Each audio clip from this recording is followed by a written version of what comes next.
ॐ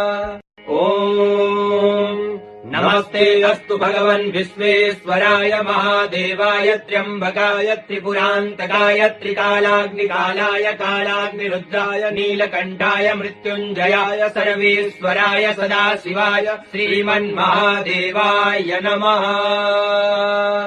ॐ नमस्ते अस्तु भगवन् विश्वेश्वराय महादेवाय त्र्यम्बकाय त्रिपुरान्तकाय त्रिकालाग्निकालाय कालाग्निरुद्राय नीलकण्ठाय मृत्युञ्जयाय सर्वेश्वराय सदाशिवाय श्रीमन्महादेवाय नमः।